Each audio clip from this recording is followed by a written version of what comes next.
This is not a commercial announcement. I repeat, this is not a commercial announcement. The producers and distributors of this film advise against, I repeat, advise against anyone seeing it who is easily frightened. Well, he actually succeeded in designing a totally new life form. I mean, something that has never existed before. Resilient, intelligent, and I think very deadly. He told me once that if it ever grew up, it would probably be very dangerous. These are photographs, but there hasn't been another expedition to Mars. No. These were found here, on Earth. Thousands of them. They come from outer space. Why not? How many worlds are there in the universe? Millions. Perhaps billions. Unless they come from much closer, but...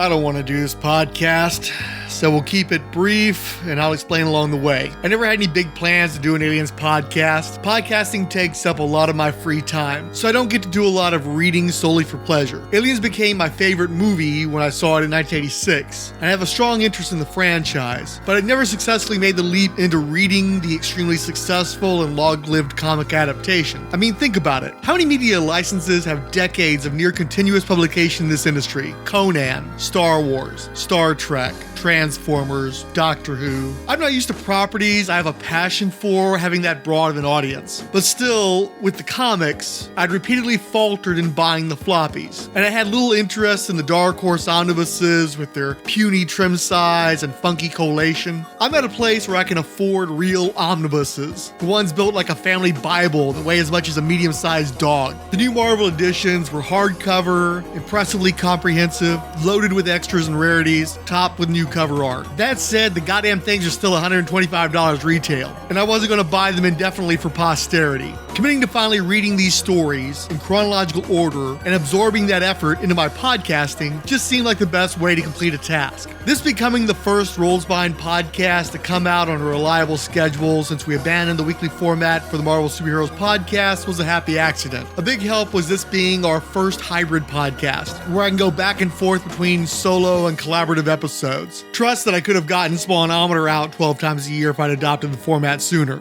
But another huge bonus was that a lot of listeners and fellow podcasters were keen to discuss the golden age of Aliens comics, which I'll define as the pioneering material generated before the release of Alien 3, the first black and white miniseries, the first one with painted color art, the first one to feature Ripley and fully take place on an infested Earth, the original Aliens vs. Predator, the earliest best-selling miniseries with aliens and predators versus other properties, the maxi series devoted to popular concepts like the Colonial Marines, or Chris Claremont's first major work after leaving X-Men. But 1993, the year we finally finished covering on this episode, was a lot. It's peak speculation bubble, with Dark Horse absolutely flooding the market with Aliens material in the year of the third installment. Alone, and with help, we tackled that deluge, and I'm coming out the other end exhausted. I'm not alone either. Many of my comrades up to this point have finished their reading experience or overall interest in this franchise. All the hands that were raised at the beginning of this project have gone down. Entering year 3, I'm faced with the daunting prospect of more or less starting over. My most likely candidates for co-hosting are folks I haven't talked to in years, who are still waiting for prior recordings for projects like the Marvel Handbook to see release. I'm not ready to go to them, hat in hand, begging for more of their time when they haven't seen a return on their previous investment. Further, the material going forward simply isn't as compelling in what I consider the second phase of the Aliens show. We just finished the last content where I had to choose between candidates for the recording. For instance, the original plan was to cover the Aliens magazine serial Sacrifice as part of the third Aliens Omnibus episode. After the Salvation episode, Del Dracula promptly volunteered, seeing a thematic overlap, which makes sense that they were collected together into one trade paperback. It became clear during the recording session that the conversation had blossomed to full episode length, so I figured that I'd just rearrange the material for the Omnibus episode. Now, Del had also expressed an interest in covering Crusade, but I shut that down quickly. His previous 2 episodes were among the best I've ever been associated with. So I was not going to spoil that with The Godfather Part 3 of Aliens podcasts. Crusade is not a worthy story to form a trilogy, even if there were strong superficial similarities to Salvation and Sacrifice. They all revolve around transposing Catholic imagery and ideology upon an alien's framework. In fact, Crusade is much more overt than either of the other two in its religious affectations. However, Crusade is the Rock's stupid cousin, mindlessly going through the Stations of the Cross. Look, let me throw the verbatim Xenopedia entry onto a text-audio program to cover the details. There's a lot of text, so mind the shifting from the surprisingly good one that sounds like Melanie Linsky doing an American accent, which of course had a low limit of free reading time, and the more flexible basic reader I finished up with. Aliens, Crusade is a 10-part comic book story that was first published, in incomplete form, by Dark Horse International in Aliens Magazine, Volume 2, numbered 13 through number 20, from July 1993 to February 1994. It was written by Michael Cook, illustrated by Christian Gorny, colored by Nick Abodzes, lettered by Woodrow Phoenix, and edited by Stefan Ridout. Aliens Magazine, Volume 2, number 13 and number 18 also featured Aliens, Crusade covers by Chris Halls. The ambitious, richly illustrated story dealt with the fate of England during the xenomorph invasion of Earth, as chronicled in the early Aliens comics from Dark Horse. Aliens, Crusade's cancellation partway through its run and incomplete nature for years made it unique among Aliens comics. Its final 2 chapters exist alongside a limited number of Aliens comics that have never been released anywhere, including Aliens Hive Wars, Aliens Colonial Marines Rising Threat, and Aliens Matrix, which,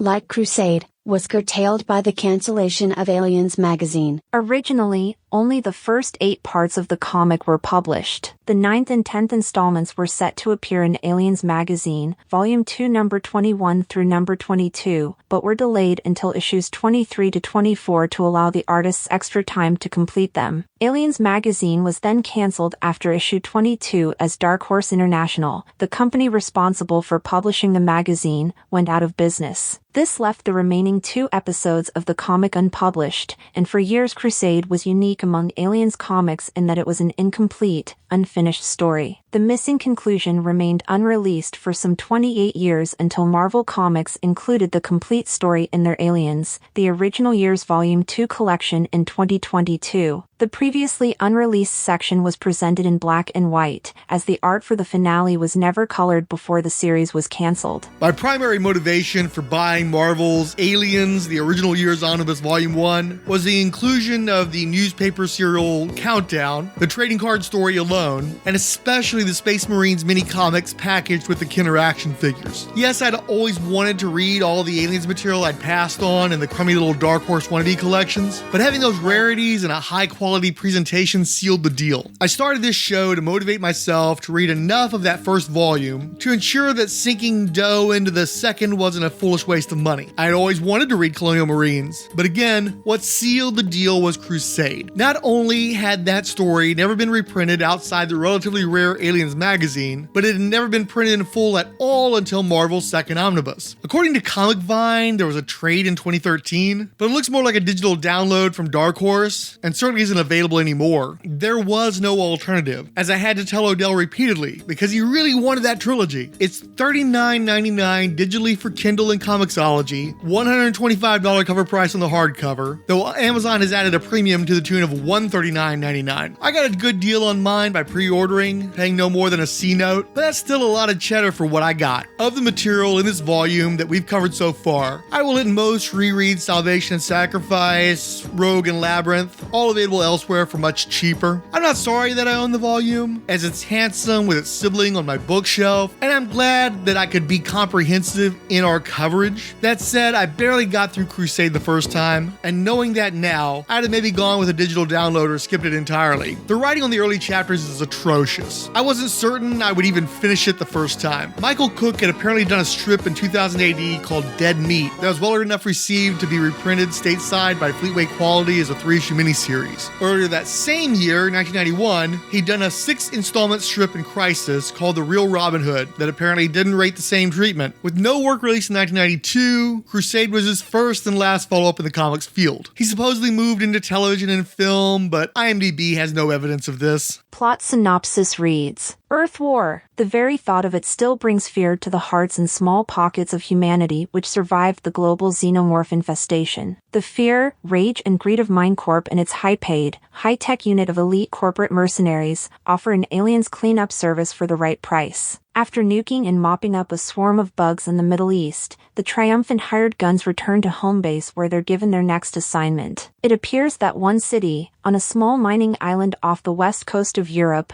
had mysteriously warded off the alien plague, and MineCorp is eager to find out why, and if the answer could be turned into profit. But when a reconnaissance flight disappears with two of their own, a group of mercenaries sets off for this once proud capital of an empire that spanned the globe, but has now fallen on desperate times. London, circa 22nd century, has descended into a tribal existence operating on territorial imperatives. Ronnie, a seer in this tribe, fears that the reports from a rival cast of monsters stalking the city are true, but can offer no concrete proof. Though the revelations of the mercenaries about the global xenomorph infestation confirm her views, the others in the tribe, particularly the leader, Artie, remain unconvinced. The early chapters unfold via dialogue with the atavistic English, speaking in such thick techno-jargon as to be rendered babble. Someone more attentive may have a firmer grasp on the timeline of these comics, but I was under the impression that we'd only gone a few months or probably years out from the Earth War. Was there a timeline jump I didn't catch? Sacrifice clearly took place a couple of decades out from the present Alien comics, but I took that as an outlier. Was there a time jump in Alien 3 like there was between Alien and Aliens? I didn't think so, and can't recall mention of it. Surely the facehugger would have struck relatively soon, or else Newt's corpse would have been long since decomposed. And of all people to regress to a tribal state, the bloody British? Look, it would have made loads more sense to set the story in Australia or even New Zealand. They're at least properly isolated and have natural resources. England is a tiny island within spitting distance of Europe that has spent the last several years in terror of having to follow through on Brexit. If they could be properly cut off from the rest of the world, I can see the satirical value in this regression. But in the time and places meant to happen, it makes no sense. Further, Prometheus takes place in 2093, Alien in 2122, Aliens in 2179, and Resurrection in 2379. Yet everyone in those pictures speaks in language entirely familiar to late 20th century audiences. I don't think anyone from 1966 would have that much trouble with our lingo today, although I'm not confident a modern kid would know what lingo meant. But there's no way we could hold a conversation with someone from 1807, the same gap in years from 1986 to the setting of the movie Aliens. It's a storytelling conceit of the screenwriters because alienating the audience with incomprehensible dialogue is fucking stupid as shit. Even if Cook wanted to contrast the barbarous locals against the corporate mercenaries, maybe orient us with the former before we're all exposed to the latter. Anyway, if the writing gets us off on the wrong foot, the art is a second left foot with no right foot to be found. Nick Abadzis is one of the few colorists that I can recognize on sight, thanks to his horribly flat, washed out, often monochromatic work on Marvel UK titles like Children of the Voyager. I dislike his work immensely on its own,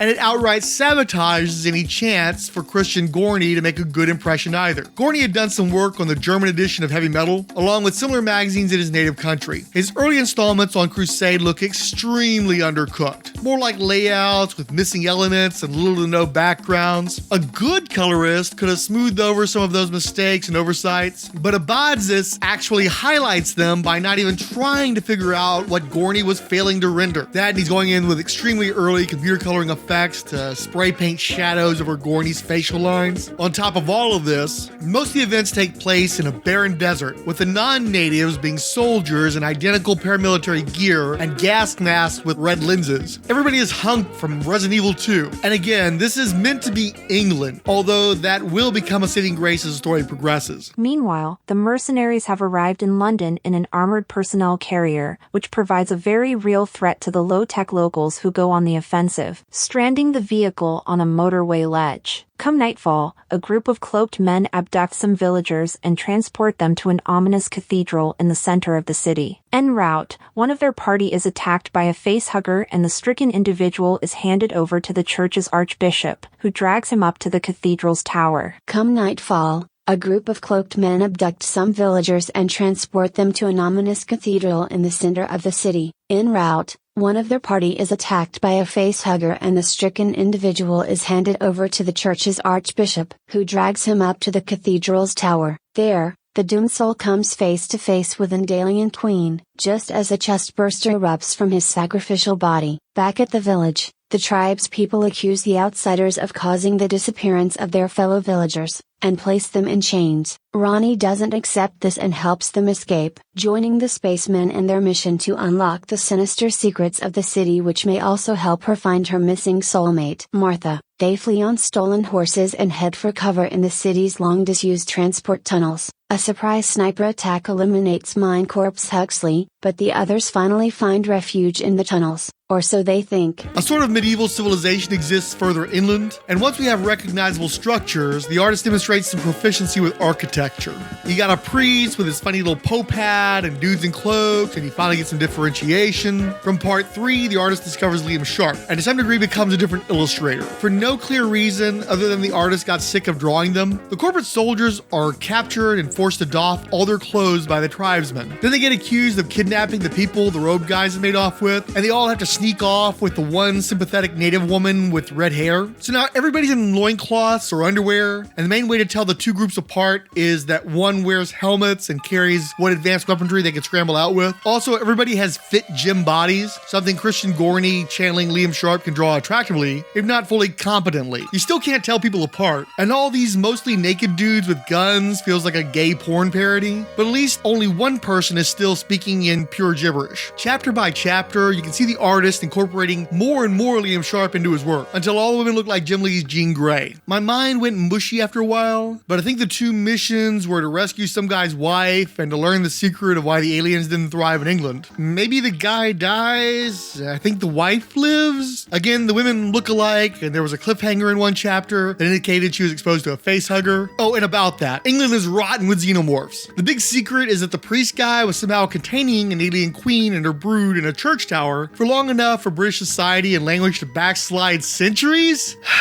But only just now got caught slipping, except everything everywhere is coming up chestburster. Like the horses they rode in on from the tribal grounds were infested. You could chalk it up to bad timing, but then how'd all them aliens stay contained for any length of time at all? And by what means besides stone castles and moats? Not the aliens I know. When two chestbursters erupt from their horses, they know that their motion trackers might be picking up more than rats. In the tunnels they are set upon by a horde of fully grown aliens who wreak bloody havoc, separating Shannon, the leader of the mercenaries, from Ronnie and the remaining Mine Corp rep, Foston, who narrowly elude the aliens. Shannon emerges from the tunnels only to be set upon by another tribe, where she meets Leslie Sale, the wife of one of her team, Foston, and a member of an earlier Mine Corp survey that went MIA with Sale's help. They take a deadly boat ride down the Thames and to apparent freedom. The fact that the group had encountered fully grown aliens meant the creatures had breached the security of the city's cathedral where Archbishop Macan had nurtured them alongside their queen in a foolish attempt to contain their evil within the church. Some of Mahan's congregation are becoming suspicious that this man of God is in league with the devil when one of the bishops announces the arrival of an off-worlder, Foston, who has a very curious tale to tell. They inform Mahan that his plan has failed and that there are aliens roaming the city. Mahan refuses to concede that they have anything to fear as long as they trust in God and appease the aliens in their keeping. A pity the well-fed aliens don't see it that way, as they chase the Archbishop and his guests from the cathedral and into the arms of their brood waiting outside.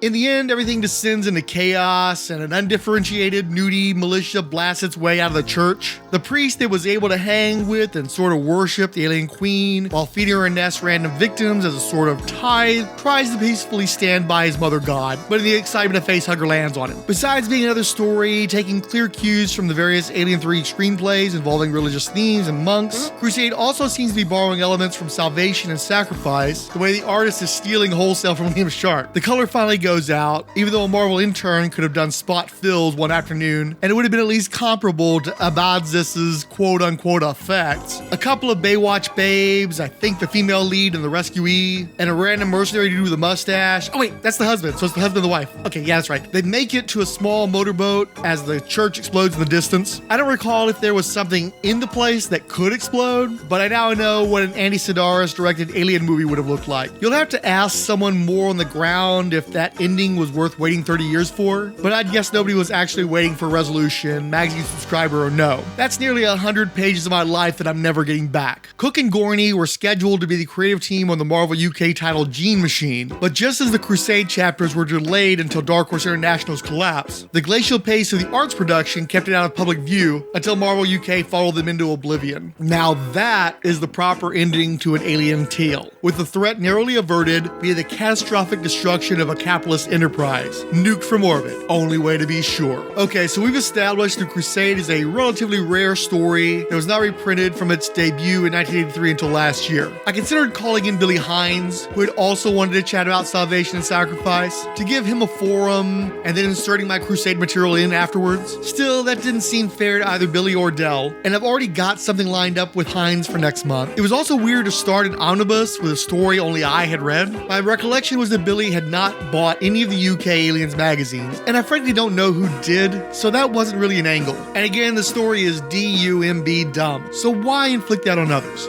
Further, when I pulled Sacrifice out of the omnibus episode, I needed a new third story, because does the duology really rate as an omnibus? Looking ahead, I figured I could rope in Ryan Daly to read a two-parter from Dark Horse Presents with art by Bernie Wrightson. However, when I reached out, he hadn't actually read the story and had no ready access to it. Fine, I could do that on my own, except with further research, it turned out to be a prelude to a Batman vs. Aliens miniseries we're covering later, so that's out. What about Lucky? Well, that's the 10-year reunion of Verhaeden and Nelson. Surely somebody who missed talking about that creative team on the first pass would like a shot at it? Headhunters? Well, that's way off in 1997 with the creative team of Mike W. Barr and Gene Colan. I could probably get a non-aliens type to discuss that story. Maybe an Outsiders reader or another invite to Ryan. Borderlines or Purge would have been good options, but I confess that I missed those in the text doc when I was casting about. Tourist Season was a candidate, as I might be the only person interested in a Bo Smith-Gray Morrow team-up. Man, I was really going to have to stretch the premise to find that third story. What I did have set, though, was the Operation Aliens trading card story. This one should have been a slam dunk. Xenopedia has the trading card set up on their site. I could call my father on the phone, get him to navigate the website, and do the whole thing by remote. It's just a shame I missed the opportunity to talk to a Den Beauvais fan who missed recording with me on Volume 2, but then again, neither option ultimately came to pass. Let me throw it back to the text reader. Operation Aliens is a trading card format comic that was published by Dark Horse Comics as part of the Aliens Predator Universe trading card set from Topps in January 1994. It was written by Jerry Prosser and illustrated and colored by Den Beauvais. Operation Aliens has never been collected or reissued. The comic consists of 15 trading cards. Together they form a short story set within the Alien universe. Certain elements in the comic are derived from the Aliens toy line from Kenner. Operation Aliens is one of two Aliens stories from Dark Horse Comics that was released exclusively as part of a trading card set, the other being Alien 3 Alone, included with the Alien 3 trading card set from Star Picks. While Alien 3 Alone has since been collected by Marvel Comics,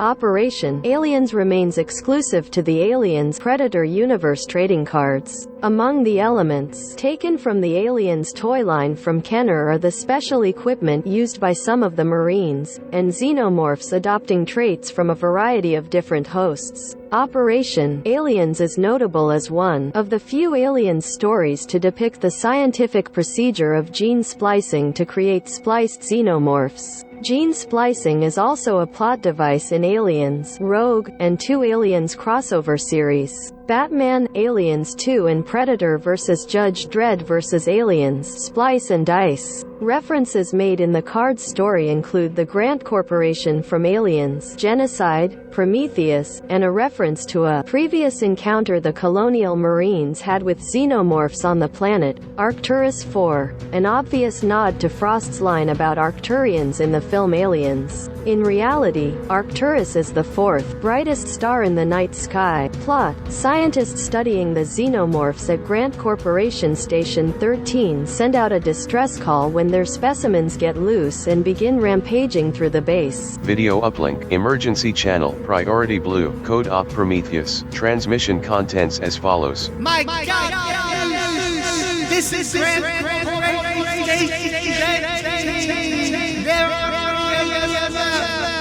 Survive. station. I've got to help. You've got to help us. What happened?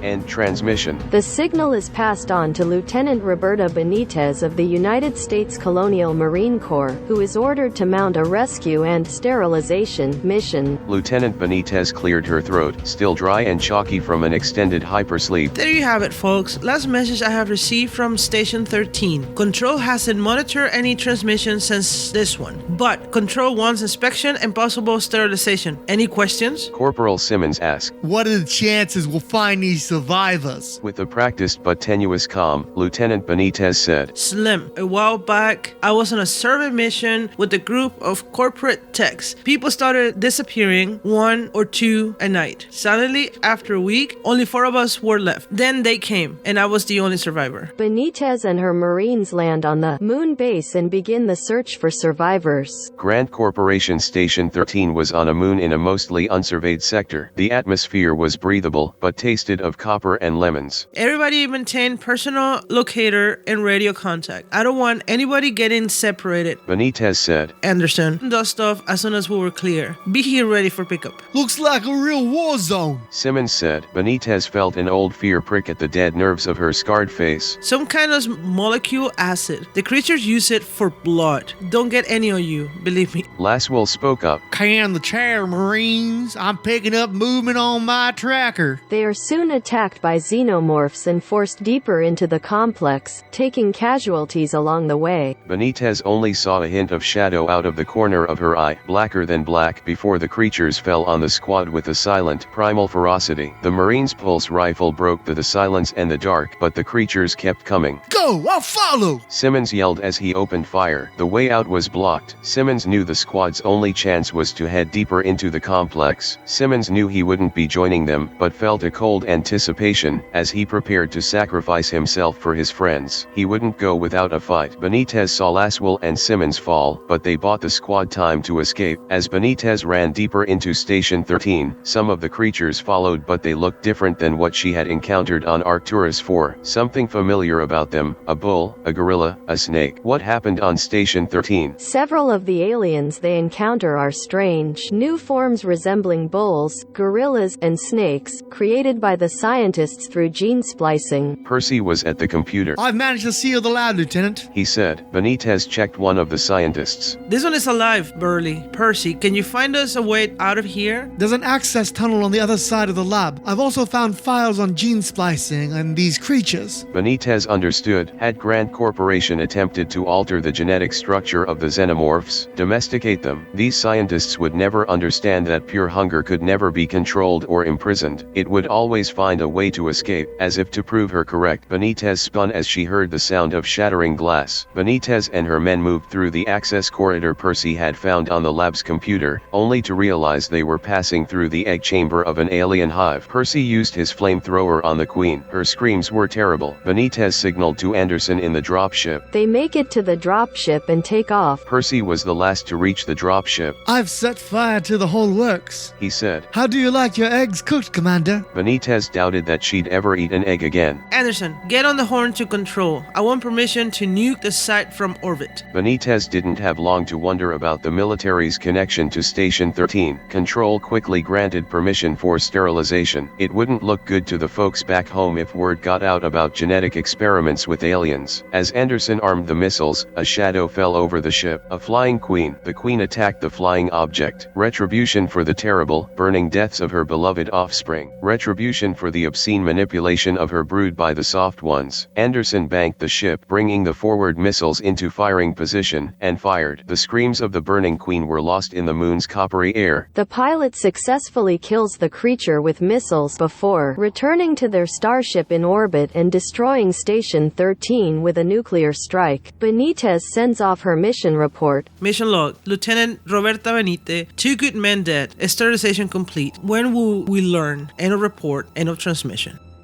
Okay, so back to exploring my options. My father sounds like absolute shit on his old school analog home phone, especially when he uses his headphones. Plus, we haven't talked since Christmas, and I don't want to change that for an Aliens podcast. My girlfriend is basically working 7 days a week at the moment, and I think we got her Aliens backstory on the record already. I've been saving my partners, Illegal Machine and Mr. Fix-It, for a rainy day, but they're also pretty busy, and I'd want them to get a full episode to themselves, both because they would have a lot to say, and because I could subject them to miniseries I wouldn't foist onto others. Mac had done a quick segment for a previous Omnibus episode, but I didn't want him to anchor another without any additional guests. Besides, burning through the short stories in one place, the other purpose for the Omnibus episodes was a showcase for guests who don't have enough to say about the franchise to fill their own episode. And what about guests? I didn't have any lined up. Some prospects declined, and the unexpected volunteer I had seemed to miss that we had already covered the material they requested, and then ghosted me when I offered an alternative. Do I really want to cover the next phase of Aliens comics all on my own? And it felt like I had only just put out the Sacrifice episode with Dell. Stupid short month February with its last Wednesday landing on the 22nd. I'm aliensed out over here. Can't I catch a break? It's stressing me out. But then I finally got some traction. I reached out to some of the guys I'd previously relied upon to secure their participation in more episodes. Fix-It saw Quantumania last Friday, and after Matt caught it Sunday, they agreed to record with each other on Monday. I'd been set on doing this show that Wednesday, but with the traffic jam, I could always defer to the following Tuesday to maintain Dark Horse Presents' 2-year attendance record. I drafted a new schedule through episode 50, and there are a lot of crossovers coming to entice new guests with. That's structure up to the back half of 2025, and it's within the 10-year publication gap of Aliens and Predator comics, where there's only crossovers and movie adaptations. Even when they resume in 2009, the pace is much more relaxed, and anyway, I never guaranteed anyone I would carry on into the revival periods. But one final stupid piece fell into place that put my soul at ease: the Aliens special. 2 black and white stories by not especially exceptional talents, one of them silent. I knew that it was coming in the future, but I didn't know what to do with it beyond tossing it into an omnibus episode. But see, if this wasn't an omnibus episode, compelling me to maintain my conception of what that should entail, why couldn't an Alien special just be me hand-wringing and cajoling listeners to step up and put their names in the hat for those future episodes? Sort of like a March of Dimes telethon, but with people putting their mouths instead of their money in. Hell, I could even dump all the menial labor on a robot. Yeah, I'm the one who gave ChatGPT the existential crisis. It heard I'd penciled it in for the Music of the Spears episode and lost its shit. Aliens 45 Seconds is a comic book short story that was first published by Dark Horse Comics in Aliens Special in June 1997. 45 Seconds and Elder Gods are notably 2 of 7 black and white Aliens comics from Dark Horse that have never been reprinted in color. Publisher's summary: Grendel tells and X-Wing Rogue Squadron writer Darko, Macan and Punisher and X-Men artist Frank Teran tell the tale of a colonial marine sent to clean out an infestation. He's got a job to do, a pulse bomb with a 45-second detonator, and the clock's ticking. Plot: inside a facility, an unnamed Marine finds himself the sole survivor of a disastrous operation involving a xenomorph outbreak. After setting a bomb to detonate in 45 seconds inside a hive, he attempts to flee, before coming face to face with the Queen. Their skirmish is promptly interrupted by the bomb exploding, ending in the Marine being drenched by acid blood. Suddenly, the Marine awakens inside the hangar of his dropship. The prior events merely a nightmare moments before his actual combat drop on the facility. This is a fairly lame, silent story, so I don't know why I'd spend a lot of time talking about the writer who didn't provide a script. Plus, he's going to work on another Alien story later on, so better to talk about him then. Frank Teran, besides doing the cover to the Alien special and this interior story, will only contribute some pages to Havoc, which had a ton of artists. It's going to be very easy to miss him later on, so probably ought to address him now. Never was a big fan of his work. He did a Sabretooth special, and my buddy Max, younger brother, Sabretooth's one of his favorite characters back when he read comics. I don't remember if he liked this special or not. I think not, but maybe, the guy's got kind of a violent, gritty, artist sketchbooky style. It's not a bad fit for Aliens, but because there's very few panel borders in the story, it just feels like you're looking through somebody's notebook. It doesn't feel like a proper story. The progression isn't that great. There's too many explosions, obscuring art. It all just feels like a cheat. And you can read the damn thing in the time it would take you to piss. It's like the way they used to describe Jeff Loeb's scripts. It's got a gimmick. You either like it or you don't. Simple as that. Elder Gods was based on the works of influential American horror fantasy writer H.P. Lovecraft, specifically his Cthulhu mythos, on which the fictional god Tulatu is based. Publisher's summary: a religious sect uncovers what they believe to be a holy idol, but everything turns to holy hell when they realize the true nature of the enormous statue. Swamp Thing writer Nancy A. Collins and negative burn artist Leif Jones offer a twisted story about the strength and weakness of blind faith. Plot: for over 75 years, the inhabitants of Earth have been voyaging to the stars in search of fresh resources for their polluted and overcrowded home world. For the past 15 years, Omnitech has toiled to shape the arid surface of Myra CD4, and by 2099, the outpost on Myra CD was home to 532 of their hard-laboring employees and recruits, which included a rebellious mystic sect known as the Esoteric Brotherhood of Tulatu. When a colony foreman assigns the esoterics to a 90-day quarry detail, their leader, High Father Lumley, meets with the chief claiming that quarry detail is menial labor and that Omnitech is deliberately demeaning him and his people. She tells him he and his people are bound by contract to do as they are told by the company. 23 days into their quarry detail, the esoterics had uncovered an object buried beneath the sands, a fossilized xenomorph queen and its well-preserved hive. Lumley and his brotherhood believed this to be the lost city of Arlek, the crypt of Tulatu. This was the resurrection they had traversed the gulfs of space to witness. Lumley performed a sermon that ended with each member of the Brotherhood sacrificed himself to a face-hugger while chanting Tuli-Tu. 10 days later, the esoterics returned to the Omnitech compound with ovomorphs hidden in their cargo, which they used against the colonists of Myra CD before allowing the aliens within them to burst from their chests. It took Omnitech 15 years and an estimated 10 billion credits to establish its Myra CD outpost. It took less than 3 days for its destruction. It took 4.5 years for the nearest Omnitech cruiser to reach the colony, only to find the horribly mutilated remains of 104 colonists, but there were no clues as to the other 428 Omnitech employees and recruits. This story worked a little bit better for me. For starters, it's a story and not just a happenstance. I like Leif Jones's art. He's good at doing horror. Got a Corbin quality to his stuff. Hasn't worked a lot. He's done a little bit for Verotic. He did a book called Blood and Kisses that he'd created. Mostly my understanding is that he does stuff for White Wolf's World of Darkness and other role-playing horror stuff. He apparently has contributed to some of the recent incarnation of Valiant's books as well. Unfortunately, aside from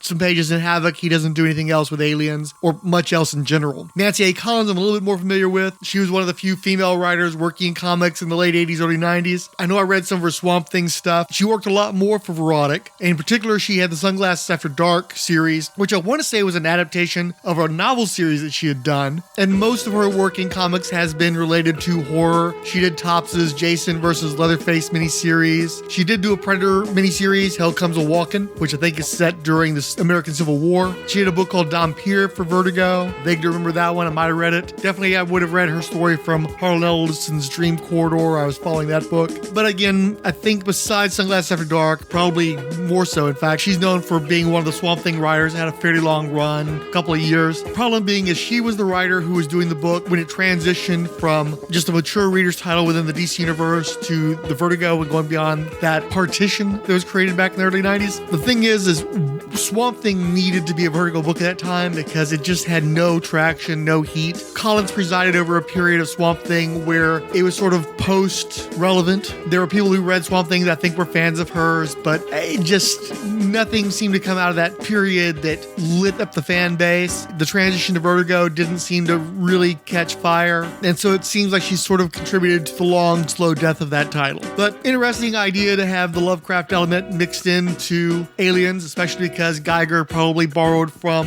Lovecraftian imagery himself. Problem is, if you read Alien stuff or you watch the media, you know there are certain things you can expect from the aliens that in order for her story to work, she has to forget happens. Like for instance, at the end when the supervisor is complaining about having a sore throat, she thinks she's coming down with something. Obviously what she has is an actual chest burster, but we all know that she would have turned over in her bed and found the corpse of a facehugger, that morning. Probably would have alerted her that that's not a cockroach. There's something else going on here. This is a world that operates without any prior knowledge of the aliens, which means that they go through the motions of discovering an alien, wondering what that is, being freaked out. After having spent several years reading one alien story after another, it's really hard for me to get to a headspace of we don't know what aliens are, especially when it's taking place in a time period that seems so similar to the first two movies. It's like we kind of moved past this thing. We saw those movies already. So it feels a little redundant in that respect. So it's a cute idea, not a bad short story, didn't mind it, but it didn't blow me away either. And it contributes to the Alien special being not so special. Not dissimilar from this episode. Not one of my favorite episodes of the show. Very perfunctory, done almost against my will. You want to help create an actual Alien special? Reach out to me on social media. Tell me you'd like to be a guest on the show. You don't have to read anything. That's what the omnibuses are for. You can tell me about the movies you watched or just what you think about the property, and I can put that into an omnibus episode so you don't get subjected to another one of these specials. If you do have some reading that you want to do, let me know. We can get you booked. It doesn't even have to be anytime soon. It can be years down the line. I will say that the one thing that there is competition for are the crossovers. There are plenty of people who want to do, well, I don't want to say plenty. There's no plenty relating to anything related to my Aliens podcast, but there are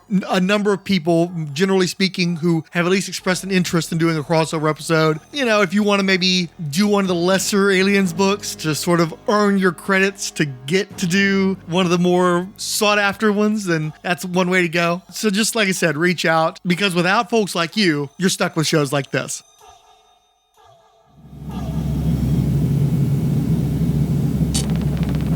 Fucking Dead, Andy Kuhn, AJ Lowe, Between the Pages blog, Billy Hines, CH, Carlos Cruz, Chris Dunford, Chris Lydon, Chunky Apps, The Comic Crush, Dario Oliveira, Dear Watchers, a Marvel What If podcast, Del Dracula, Dread Pirate Rumswizzle, Dirk Ashton, Ed Moore, El Romero Mero, Exploring Our National Parks, History of Comics on Film, Hicks But Look for Flanger in the Refugee Camps, who added Groovy, Irredeemable Shag, Jeffrey Brown / Julio Raul, Jimmy Allen, J.A. Books, Keith G. Baker, Lamar the Revenger, Mark Bromage, Mega Gears X, Mike Can Send Aliens to Me, Bruce Mattson, the Hobo with the High Kick, MOS 6502, Rihanna Mike, Richard Field, Superbound, Sven Day, Tomoskari, Ufta, Wonder Woman Warrior for Peace podcast, Zarabi, and Zwit Jameson. Odell also added on Tumblr, I know a guy that was on this episode. Spoiler, I am the guy.